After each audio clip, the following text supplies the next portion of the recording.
ಅಹಿಂದ ನಾಯಕನ ಕೊಡುಗೆ ಈ ವರ್ಷ ಬಜೆಟ್ ನಲ್ಲಿ ಅಹಿಂದ ಸಮುದಾಯಗಳಿಗೆ ದೊಡ್ಡ ಸೊನ್ನೆ. ರೈತರ ವಿರೋಧಿ, ದಲಿತರ ವಿರೋಧಿ, ಬಡವರ ವಿರೋಧಿ, ಹಿಂದೂ ವರ್ಗದ ವಿರೋಧಿ. ಬಂಧುಗಳೇ, ನಮ್ಮ ಸರ್ಕಾರ ಐತಿ. ಮಳೆ ಬಂದಾಗ ನಾವೆಲ್ಲ ಜಿಲ್ಲೆಗೆ ನಮ್ಮ ಸಚಿವರು ಹೋಗಿದ್ರು, ನಾವು ಹೋಗಿದ್ವಿ. ಇಷ್ಟು ದೊಡ್ಡ ಮಳೆ ಬಂದಿದೆ, ಬೆಳೆ ಹಾನಿ ಆಗಿದೆ. ಯಾವ್ದಾರ ಸಚಿವರು ಬಂದು ಯಾವ್ದಾರ ಹೊಲಕ್ಕೆ ಬಂದಾರ? ನೋಡಿದಾರ? ವೈಮಾನಿಕ ಸಮೀಕ್ಷೆ ಮಾಡಿದ್ರು ಕಂದಾಯ ಸಚಿವರು. ಯಾಕೆ ಕಂದಾಯ ಸಚಿವರು ಬರಕ್ಕೇನಪ್ಪ? ಉತ್ತರ ಕರ್ನಾಟಕ, ನಮ್ಮ ಕರ್ನಾಟಕದಲ್ಲಿ ಐತಿ ಇಲ್ಲ? ಬರೀ ಬೆಂಗಳೂರಿನಲ್ಲಿ ಕೂತು ಆಡಳಿತ ಮಾಡೋದಕ್ಕಿದೆಯಾ? ಯಾಕೆ ಬರಲಿಲ್ಲ? ಇಲ್ಲಿ ಬಂದು ನೋಡಿದ್ರೆ ರೈತರ ಕಷ್ಟ ನಿಮ್ಗೆ ಗೊತ್ತಾಗ್ತಿತ್ತು. ನಾವು 2 ಪಟ್ಟು 6,300 ಇದ್ದಾವಾಗ NDRF ಈಗ ಮತ್ತೆ ರೇಟ್ ಹೆಚ್ಚು ಮಾಡಿದ್ದಾರೆ. ಈಗ 8,500 ಮಾಡಿದಾರ. ಇಡೀ 11-12 ವರ್ಷದಲ್ಲಿ 3 ಬಾರಿ ಬೆಳೆ ನಷ್ಟ ಪರಿಹಾರವನ್ನ 3 ಬಾರಿ ಹೆಚ್ಚಿಗೆ ಮಾಡಿರುವಂತಹದ್ದು ನಮ್ಮ ನರೇಂದ್ರ ಮೋದಿ ಅವರ ಸರ್ಕಾರ. 3 ಬಾರಿ. ಅಷ್ಟೇ ಅಲ್ಲ, ಈಗ ಕಳೆದ 2019ರಿಂದ ಇವತ್ತು 2026 ವರ್ಷದಿಂದ ಇವತ್ತು ರೈತ ಸನ್ಮಾನ ಯೋಜನೆಯನ್ನ ನಿರಂತರವಾಗಿ ಇಡೀ ಭಾರತ ದೇಶದ 60 ಕೋಟಿ ರೈತರಿಗೆ ಇವತ್ತು ಹಣ ಸಂದಾಯ ಮಾಡ್ತಿರುವಂತಹ ಕೆಲಸವನ್ನ ಮಾಡಿರುವಂತಹದ್ದು ನರೇಂದ್ರ ಮೋದಿ ಅವರ ಸರ್ಕಾರ. ನಮ್ಮ ಯಡಿಯೂರಪ್ಪ ಸಾಹೇಬರು ಮುಖ್ಯಮಂತ್ರಿ ಇದ್ರು, ಹಿಂಗೆ ಮಳೆ ಬಂದು ಪ್ರವಾಹ ಆಯ್ತು. ಅವ್ರು ಒಬ್ಬರೇ ಇದ್ರು, ಸಚಿವ ಸಂಪುಟ ಸದಸ್ಯರಿರ್ಲಿಲ್ಲ. ನನ್ನನ್ನ ಕರ್ಕೊಂಡು ಎಲ್ಲ ಕಡೆ ಓಡಾಡಿದ್ರು. ಅಷ್ಟೇ ಅಲ್ಲ, 67 ಹೊಸ ಗ್ರಾಮಗಳ ನಿರ್ಮಾಣ, ಶಾಶ್ವತ ಪರಿಹಾರ 67 ಗ್ರಾಮಗಳ ನಿರ್ಮಾಣ ಮಾಡಿದ್ರು. ಮಳೆ ಬಿದ್ದಕ್ಕೆ 5 ಲಕ್ಷ ರೂಪಾಯಿ ಕೊಟ್ಟರು. ಈಗ ಈ ಸರ್ಕಾರ ಸಂಪೂರ್ಣವಾಗಿ ನಿಲ್ಲಿಸಿದ್ದಾರೆ. 5 ಲಕ್ಷ ರೂಪಾಯಿ ಮನೆ ಇಲ್ಲ. ಪ್ರಧಾನಮಂತ್ರಿ ಆವಾಸ್ ಯೋಜನೆ ಮನೆಯನ್ನು ಯಾರು ಕೂಡ ತಗೊಳಕ್ತಾ ಇರಲಿಲ್ಲ. ಯಾಕಂದ್ರೆ 5 ಲಕ್ಷ ರೂಪಾಯಿ ಮನೆ ಯಡಿಯೂರಪ್ಪ ಕಾಲದಲ್ಲಿ ಕೊಟ್ಟಿದ್ದೆ ಈ ಸರ್ಕಾರ ಸಂಪೂರ್ಣವಾಗಿ ನಿಲ್ಲಿಸಿದೆ. 10 HP ವರೆಗೂ ಪುಕ್ಕಟ್ಟೆ ಪವರ್ ಕೊಟ್ಟಿದ್ದು ನಮ್ಮ ನಾಯಕರಾದಂತ ಯಡಿಯೂರಪ್ಪನವರು. ಕೃಷಿ ಸನ್ಮಾನ ಯೋಜನೆ ಪ್ರಧಾನ ಮಂತ್ರಿ ನರೇಂದ್ರ ಮೋದಿ ಅವರು 6,000 ಕೊಟ್ರೆ ನಮ್ಮ ಸರ್ಕಾರ 4,000 ಕೊಡ್ತಿತ್ತು. ಯಡಿಯೂರಪ್ಪ ಸರ್ಕಾರ 4,000 ಕೊಡ್ತಿತ್ತು. 4,000 ಕೊಡ್ತಿದ್ವಿ. ಸರಿಯಮ್ಮ, ಸರಿಯಾಗಿ ಕೇಳಿಸ್ತು. ನರೇಂದ್ರ ಮೋದಿ ಸರ್ಕಾರ 6,000 ಕೊಡ್ತಿತ್ತು, ಯಡಿಯೂರಪ್ಪ ಅವರು 4,000 ಕೊಡ್ತಿದ್ರು. ನಾನು ಕೂಡ 4,000 ರೂಪಾಯಿ ಕೊಡ್ತಾ ಇದ್ದೆ. ಈ ಸಿದ್ದರಾಮಯ್ಯ ಬಂದ್ಮೇಲೆ ಆ 4,000 ರೂಪಾಯಿನ ತೆಗೆದು ಹಾಕಿದ್ರು. ಪೆಟ್ರೋಲ್, ಡೀಸೆಲ್, ಕಂದಾಯದ ಎಲ್ಲ ಇದರಲ್ಲಿ ಟ್ಯಾಕ್ಸ್ ಅನ್ನು ಹೆಚ್ಚು ಮಾಡಿದ್ದಾರೆ. ಬಂಧುಗಳೇ, ಇವತ್ತು 2 ವರ್ಷದಲ್ಲಿ 1 ಲಕ್ಷ ಕೋಟಿ ಹೆಚ್ಚುವರಿ ತೆರಿಗೆ ಈ ರಾಜ್ಯ ಸರ್ಕಾರ ಮಾಡಿದೆ. 1.5 ಲಕ್ಷ ಕೋಟಿ, 3.5 ಲಕ್ಷ ಹೊಸ ಸಾಲ ಮಾಡಿದೆ. 1 ಲಕ್ಷ ಹೆಚ್ಚುವರಿ ಇವತ್ತು ತೆರಿಗೆಯನ್ನ ವಸೂಲು ಮಾಡಿದೆ. ನಿಮ್ಮೆಲ್ಲ ಪ್ರತಿಯೊಬ್ಬರ ಮೇಲೆ, ಎಲ್ಲ ರೈತರ ಮೇಲೆ ವಸೂಲಾಗಿದೆ. ನೀವು ಪೆಟ್ರೋಲ್ ಡೀಸೆಲ್ ಉಪಯೋಗ ಮಾಡ್ತಿರಿಲ್ಲ, ಗೊಬ್ಬರ ಬೀಜ ಉಪಯೋಗ ಮಾಡ್ತಿರಿಲ್ಲ, ಕಂದಾಯದಲ್ಲಿ ನಿಮ್ಮ ಕಾಗದ ಪತ್ರ ಮಾಡಿಸ್ತಿರಲ್ಲ, ರೈತರಿಂದನೇ ವಸೂಲು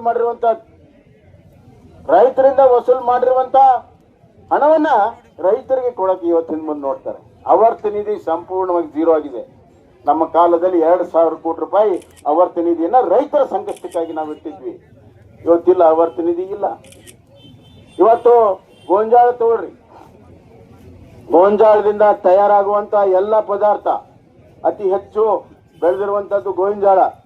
54 ಲಕ್ಷ ಮೆಟ್ರಿಕ್ ಟನ್ ಇವತ್ತು ರಾಜ್ಯದಲ್ಲಿ ಬೆಳೆದಿದೆ. ಇದು ಎಥನಾಲ್ಗೆ ಹೋಗುತ್ತೆ, ಫೀಡ್ಸ್ಗೆ ಹೋಗುತ್ತೆ, ಎಲ್ಲೆಲ್ಲಿ ಏನೇನು ತಯಾರಾಗುತ್ತೆ ಅದಕ್ಕೆಲ್ಲ ಟ್ಯಾಕ್ಸು ಸರ್ಕಾರಕ್ಕೆ ಹೋಗುತ್ತೆ. ಕನಿಷ್ಠ ಇವತ್ತು ಸರ್ಕಾರಕ್ಕೆ 45,000 ಕೋಟಿಗಿಂತ ಹೆಚ್ಚು ತೆರಿಗೆ ಗೋವಿಂಜಾಳದಿಂದ ತಯಾರಾಗಿರುವಂತಹ ವಸ್ತುಗಳಿಂದ ಹೋಗುತ್ತೆ. ಗೋವಿಂಜಾಳದಿಂದ ತಯಾರಾಗಿರುವ ವಸ್ತುಗಳಿಂದ ಹೋಗುತ್ತೆ. ಅದರಲ್ಲಿ ಒಂದು 5,000 ಕೋಟಿ ರೂಪಾಯಿ ನೀವು ಬೆಂಬಲ ಬೆಲೆಯನ್ನು ಕೊಡ್ರಿ ಅಂತಂದ್ರೆ ಇವ್ರು ಕೊಡಾಕ್ತಾ ಇರಲಿಲ್ಲ. ರೈತರಿಗೆ ಸುಳ್ಳು ಹೇಳಿದ್ದಾರೆ, ರೈತರಿಗೆ ಮೋಸವನ್ನ ಮಾಡಿದ್ದಾರೆ.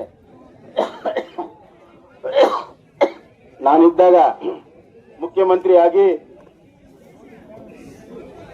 ನನ್ನ ಮೊದಲನೇ ಆದೇಶ ರೈತರ ಮಕ್ಕಳಿಗೆ ವಿದ್ಯಾರ್ಥಿ ವೇತನ, ರೈತರಿಗೆ ಸಹಾಯ ಆಗಲಿ ಅಂತೇಳಿ ರೈತರ ಮಕ್ಕಳಿಗೆ ವಿದ್ಯಾರ್ಥಿ ವೇತನವನ್ನ ಪ್ರಾರಂಭ ಮಾಡಿದ್ವಿ. ಅದು 8ನೇ ತದಿಂದ PG ವರೆಗೂ ಕಲ್ತಂತ ಮಕ್ಕಳಿಗೆ ವಿದ್ಯಾರ್ಥಿ ವೇತನ ಕೊಡ್ತಿದ್ವಿ. ರೈತರ ಮಕ್ಕಳಿಗೆ ಜಾತಿ ನೋಡ್ತಿರ್ಲಿಲ್ಲ, ಆದಾಯ ನೋಡ್ತಿರ್ಲಿಲ್ಲ, ಎಲ್ಲ ರೈತರಿಗೂ ಕೂಡ 67 ಲಕ್ಷ ಕುಟುಂಬಕ್ಕೆ ಕೊಡ್ತಾ ಇದ್ವಿ. ಅದನ್ನ ಸಂಪೂರ್ಣವಾಗಿ ನಿಲ್ಸಾಕಿದ್ದಾರೆ. ನಾವು ಡೀಸೆಲ್ ಸಬ್ಸಿಡಿ ಕೊಡ್ತಾ ಇದ್ವಿ, ಅದನ್ನ ನಿಲ್ಸಾಕಿದ್ದಾರೆ. ಬೀಜ ಗೊಬ್ಬರಕ್ಕೆ ಸಹಾಯಧನವನ್ನ ಕೊಡ್ತಾ ಇದ್ದೀವಿ, ಪ್ರೋತ್ಸಾಹ ಧನವನ್ನ ಕೊಡ್ತಾ ಇದ್ದೀವಿ, ಅದನ್ನ ನಿಲ್ಸಾಕಿದ್ದಾರೆ. ಸಾವಯವ ಕೃಷಿಗೆ 1 ಎಕರೆಗೆ 10,000 ರೂಪಾಯಿ ಕೊಡ್ತಾ ಇದ್ವಿ, ಅದನ್ನ ನಿಲ್ಸಾಕಿದ್ದಾರೆ. ಹೀಗೆ ರೈತರ ವಿರೋಧಿ ಸರ್ಕಾರ ಇವತ್ತು ಇದೆ. ರೈತರು ಇವ್ರ ಕಣ್ಣಿಗೆ ಕಾಣೋದಿಲ್ಲ. ಬಂಧುಗಳೇ, ಇವತ್ತು ಮುಖ್ಯಮಂತ್ರಿಗಳು ಮತ್ತು ಉಪಮುಖ್ಯಮಂತ್ರಿಗಳು ಅವ್ರು ಏನ್ ತಿಳ್ಕೊಂಡಿದ್ದಾರೆ ಅಂತಂದ್ರೆ, ನಾವು ಆಡಿದ್ದ ಆಟ ಅಂತ ತಿಳ್ಕೊಂಡಿದ್ದಾರೆ. ನಾವೇನ್ ಮಾಡಿದ್ರು ನಡೀತಿದೆ ಅಂತ ತಿಳ್ಕೊಂಡಿದ್ದಾರೆ. ನಾನು ಒಂದು ಎಚ್ಚರಿಕೆಯನ್ನು ಈ ರಾಜ್ಯ ಸರ್ಕಾರಕ್ಕೆ ಕೊಡಕ್ಕೆ ಇಚ್ಛಪಡ್ತೀನಿ. ರೈತರು, ಕೂಲಿಕಾರರು, ಬಡವರು, ಸಾಮಾನ್ಯ ಜನರು ನಿಮ್ಮ ಆಟವನ್ನ ನೋಡ್ತಾ ಇದ್ದಾರೆ. ನಿಮ್ಮನ್ನ ಬಹಳ ದಿವಸ ಸುಮ್ಮನೆ ಇರೋದಿಲ್ಲ. ಇದಕ್ಕೆ ತಕ್ಕ ಪಾಠವನ್ನ ಈ ಸಂದರ್ಭದಲ್ಲಿ ನಮ್ಮ ರೈತ ಬಾಂಧವರು ಇವತ್ತು ನಮ್ಮ ರೈತ ಬಾಂಧವರು ಕಲಿಸ್ತಾರೆ. ಆ ಎಚ್ಚರಿಕೆಯನ್ನ ನಾನು ಈ ಸಂದರ್ಭದಲ್ಲಿ ಕೊಡಕ್ಕೆ ಇಚ್ಛೆ ಪಡ್ತೇನೆ. ನಮ್ಮ ಭಾರತೀಯ ಜನತಾ ಪಕ್ಷ ಯಾವಾಗಲೂ ಕೂಡ ರೈತರ ಪರವಾಗಿರುವಂತಹ ಪಕ್ಷ, ರೈತರಿಗಾಗಿ ಕೆಲಸ ಮಾಡಿರುವಂತಹ ಪಕ್ಷ. ಇವತ್ತು ನಮ್ಮ ರೈತ ಸಂಘದ ಮಿತ್ರರು, ಸೋದರರು ಹೋರಾಟವನ್ನ ಮಾಡ್ತಾರೋ ಎಲ್ಲ ಹೋರಾಟದಲ್ಲಿ ನಾವು ಬೆಂಬಲವನ್ನ ಕೊಟ್ಟಿದ್ದೇವೆ, ಮುಂದೂ ಕೂಡ ಸಂಪೂರ್ಣವಾದ ಬೆಂಬಲವನ್ನ ಕೊಡ್ತೇವೆ. ಯಾಕಂದ್ರೆ ರೈತ ಯಾವುದೇ ಪಕ್ಷಕ್ಕೆ ಸೇರಿಲ್ಲ, ಅದು ಎಲ್ಲ ಪಕ್ಷಗಳು ರೈತನಿಗೆ ಸೇರಿದ, ಎಲ್ಲ ಪಕ್ಷಗಳು ರೈತನಿಗೆ ಸೇರಿದ್ದಾವೆ. ಈ ಧ್ಯೇಯವನ್ನು ಇಟ್ಕೊಂಡು ನಾವೆಲ್ಲ ಕೆಲಸವನ್ನ ಮಾಡಬೇಕು. ಮತ್ತೊಮ್ಮೆ ರೈತರ ಪರ ಸರ್ಕಾರ ಈ ರಾಜ್ಯದಲ್ಲಿ ಬರಬೇಕು. ಮತ್ತೊಮ್ಮೆ ರೈತರ ಮುಖದಲ್ಲಿ ನಗು ಬರಬೇಕಾದ್ರೆ ಈ ಸರ್ಕಾರವನ್ನ ಕಿತ್ತೊಗಿಬೇಕು. ರೈತ ವಿರೋಧಿ ಸರ್ಕಾರವನ್ನ ನಾವು ಕಿತ್ತೊಗಿಬೇಕು. ಅಲ್ಲಿವರೆಗೂ ನಿರಂತರವಾದ ಹೋರಾಟವನ್ನ ನಾವು ಪ್ರಾರಂಭ ಮಾಡ್ಬೇಕು ಬಂಧುಗಳೇ. ಈಗಿನ್ನ ಪ್ರಾರಂಭ ಆಗಿದೆ ಈ ಹೋರಾಟ. ಇದು ನಿತ್ಯ ನಿರಂತರವಾಗಿ ನಡೀತೇವೆ. ಹಳ್ಳಿಗೆ ಉಟ್ಕೊಂಡು ಹೋಗ್ತೇವೆ. ನಾವು ಹಳ್ಳಿಯಲ್ಲಿ ರೈತರ ಹೋರಾಟವನ್ನ ನಾವು ತೆಗೆದುಕೊಂಡು ಹೋಗ್ತೇವೆ. ವಿಧಾನಸಭೆಯಲ್ಲಿ ಒಂದು ಮಾತನ್ನು ಹೇಳಕ್ಕೆ ಇಚ್ಛೆ ಪಡ್ತೀನಿ. ವಿಧಾನಸಭೆಯ ಪ್ರಾರಂಭ ಆಗ್ತದೆ 8ನೇ ತಾರೀಕು. ನಾನು ನಮ್ಮ ವಿರೋಧ ಪಕ್ಷದ ನಾಯಕರಿಗೆ ಹೇಳಿದ್ದೇನೆ, ಮೆಕ್ಕೆಜೋಳ ಖರೀದಿಯನ್ನ ಪ್ರಾರಂಭ ಮಾಡೋವರೆಗೂ ನೀವು ಯಾವುದೇ ಕಲಾಪವನ್ನ ಮಾಡೋದಕ್ಕೆ ಅಲ್ಲಿ ಬಿಡಬಾರ್ದು ಅನ್ನುವಂತ ಮಾತನ್ನ ನಾನು ಹೇಳ್ತೀನಿ. ರೈತರ ವಿಚಾರಗಳ ಮೇಲೆ ಚರ್ಚೆ ಆಗಬೇಕು, ರೈತರ ಸಮಸ್ಯೆಗಳ ಚರ್ಚೆ ಆಗಬೇಕು, ಅಲ್ಲಿ ಪರಿಹಾರ ಸಿಗಬೇಕು. ಅಲ್ಲಿವರೆಗೂ ನೀವು ಬೇರೆ ಯಾವ ಕಲಾಪಕ್ಕೂ ಅವಕಾಶವನ್ನ ಮಾಡಿಕೊಡಬೇಡಿ. ಈ ಬೆಳಗಾಂ ವಿಧಾನಸಭಾ ಅಧಿವೇಶನ ರೈತರಿಗಾಗಿ ಮೀಸಲು ಇಡಬೇಕನ್ನುವಂತ ಮಾತನ್ನ ನಾನು ಈ ಸಂದರ್ಭದಾಗ ಹೇಳಿ, ಇವತ್ತು ತಾವೆಲ್ಲ ದೊಡ್ಡ ಪ್ರಮಾಣದಲ್ಲಿ ಹೋರಾಟದಲ್ಲಿ ಪಾಲ್ಗೊಂಡಿದ್ದೀರಿ. ನಿಮಗೆ ನಿಮ್ಮ ಸಹಕಾರಕ್ಕೆ ಧನ್ಯವಾದಗಳನ್ನು ಹೇಳಿ, ನಮ್ಮ ಅಧ್ಯಕ್ಷರಂತ ಯಪ್ಪಣ್ಣ ಬೆಳ್ಳಾರಿ ನೇತೃತ್ವದಲ್ಲಿ ಬರುವಂತಹ ದಿನಗಳಲ್ಲಿ ಇನ್ನೂ ಉಗ್ರವಾದ ಹೋರಾಟವನ್ನು ಕೊಡ್ತೀವಿ ಅಂತ ಹೇಳಿ ತಮ್ಮೆಲ್ಲರಿಗೂ ವಂದಿಸಿ ನನ್ನ ಮಾತನ್ನು ಮುಗಿಸ್ತೇನೆ. ಬೋಲೋ ಭಾರತ್ ಮಾತಾ ಕಿ, ಬೋಲೋ ಭಾರತ್ ಮಾತಾ ಕಿ. ರೈತ ಬಾಂಧವರಿಗೆ